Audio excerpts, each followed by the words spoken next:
So my day today started very early, like 7 o'clock in the morning early.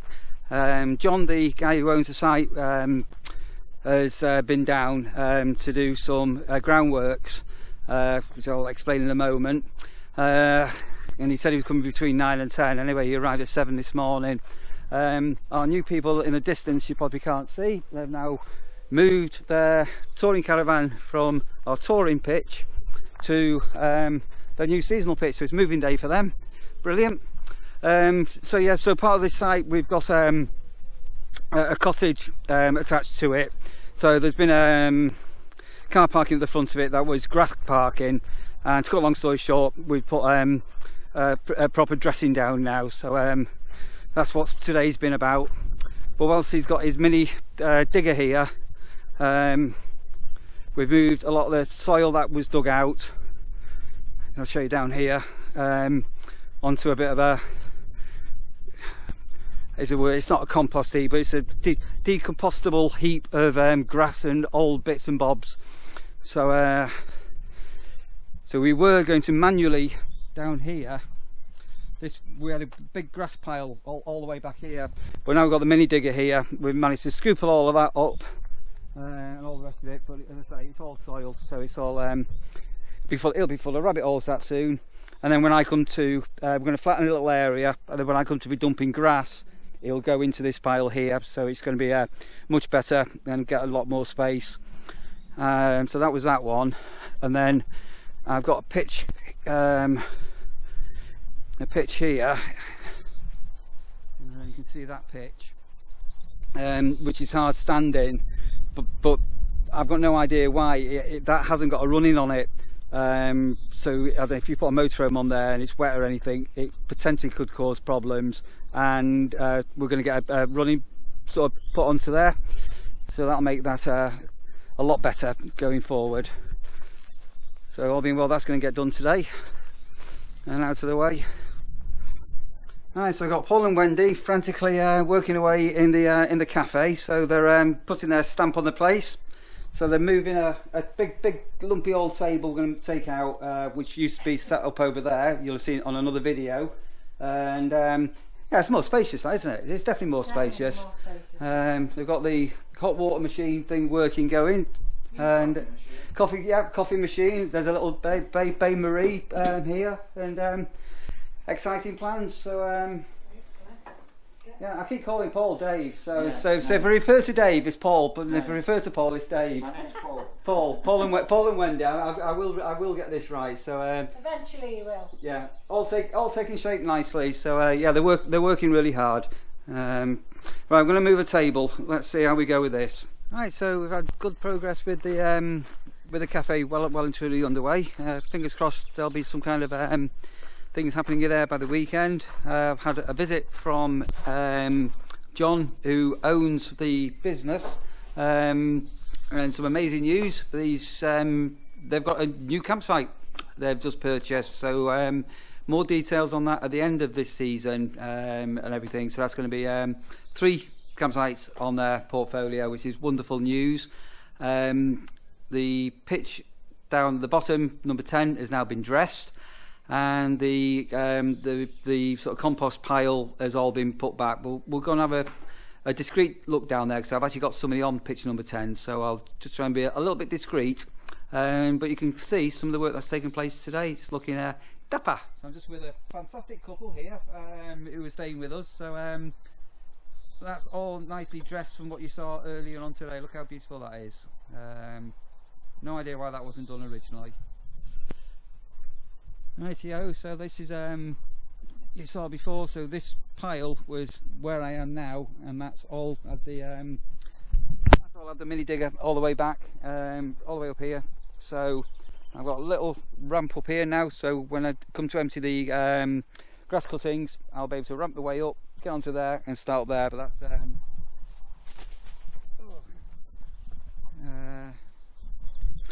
and this is obviously all out of sight and everything. Oh, you're a pigeon in the hedging, and just back down to the seasonal area.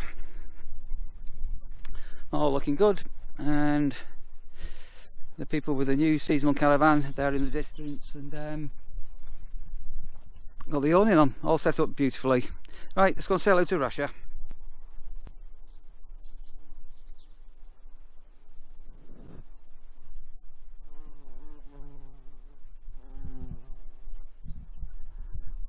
All the bees and the butterflies, and this little bud here, there's dozens and dozens of bumblebees.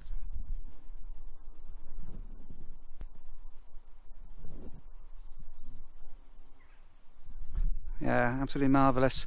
Let me tell you a story. Oh, quick story. No, I'll try not to do a long one. Sat down, and as soon as I sit down, somebody's going to arrive. I was having a pint last night with a chap who's been staying with us. Hello, you know who you are. And we were talking about cars, and a memory came up about this time last year. So the car I've now got is a SsangYong Korando, which I don't know whether you've ever heard of a SsangYong Korando. Oh, hang on. I sat down and I've just been joined by somebody. I'll come back to the story. Look who's joined me. Hello, Rash. Good girl. Sorry, how have you got out? Anyway, I think Rash wants to join in with the story. Good girl. Hello. I've got a SsangYong Korando. Anyway, before I had the SsangYong Korando, I had a Ford Focus, and it was nicknamed the Devil Car because I hate Fords with a vengeance. I do not like Fords, and it was a horrible car. And without going into too much detail, I used to have an Audi A4, so lovely car, great, beautiful car, great tow vehicle. The mileage was getting high on it, but it was dead reliable and an amazing car. And then to cut a long story short, my mother-in-law had bought this Ford Focus, nearly newish. Russia, come, good girl, come here. A few years ago, and it was an interesting car. And she ended up hitting somebody, but she didn't actually hit somebody. Somebody jumps out in the car to try and commit suicide in the car. Fortunately, only had a broken leg. And to cut a long story short, obviously she got a bit older, and her eyesight sort of went, and she couldn't drive anymore. So she had to give up the car because, she had a license taken off her. So we were left with a dilemma: do I keep the Audi, which I loved, a beautiful car, or to go for a much newer car, the Devil Car, very low mileage? So my heart's telling me keep the Audi, keep the Audi, keep the Audi. I'm sure Rush is all right. But my brain, the logical is no, you've got to go for the Ford. Anyway, I ended up with this bloody Ford, which was just crap, typical Ford, and just bits would just randomly fall off it. I had to get some brakes done over £1,000, and this done over £1,000, and this done over £1,000. And I think I was driving. I was up at Hadrian's Wall campsite, just driving along what's called the Mile Road one day, and oh and behold, like one of the rear lights just falls off the car. It was minging. And it was just nothing but problems with it. It was just a horrible car.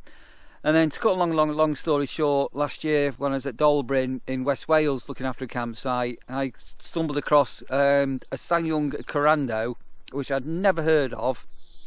Won loads of awards for being a tow car. It was 4-wheel drive, which I need for my work and my job and towing and everything. And yeah, lo and behold, I really liked the car, and I sort of said, you know, what would the trade-in be for the Ford Focus, the Devil Car? And they offered me a lot more than I was expecting.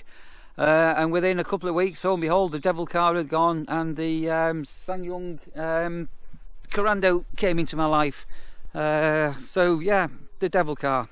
Right, I'm just going to go and put Russia in because I must have left my gate open, and she's just having a big old sniff here. Look at this here. Let me go and put the dog back in. There you go. Come on, let's go. Good girl. There you go. Good girl. Right, there you go. What are you doing? Daft dog. Sorry, may as well just show you. So this is the Korando. Absolutely fantastic car. I mean, and a most amazing car. Just love it. Absolutely love it to bits, this car. Sorry. Always a bit scuffy and all the rest of it all. lovely interior. Yeah, so that's how come I ended up with the... And I'm working on a brainwave. I'm working on an idea at the minute. What are you doing if you're watching this on the last week in October, the last week of the season where I am, the Halloween weekend?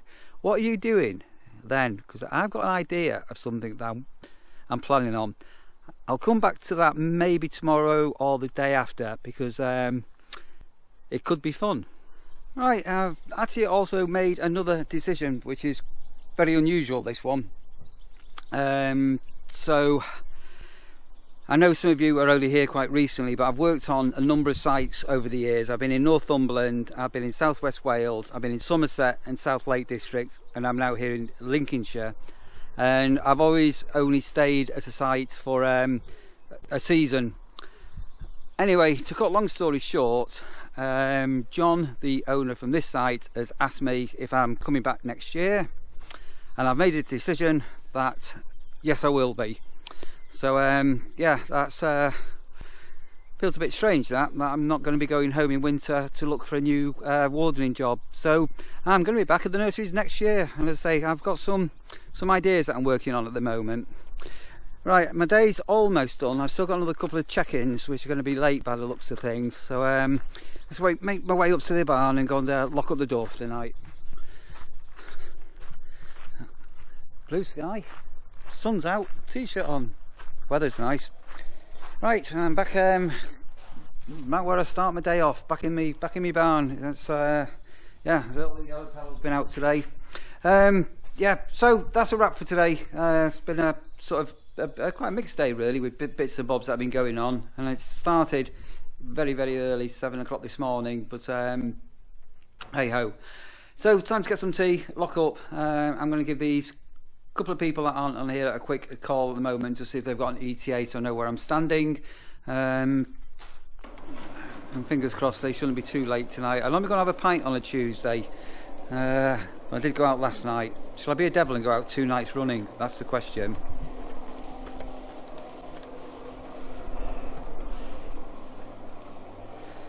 Right, doors just about shut there.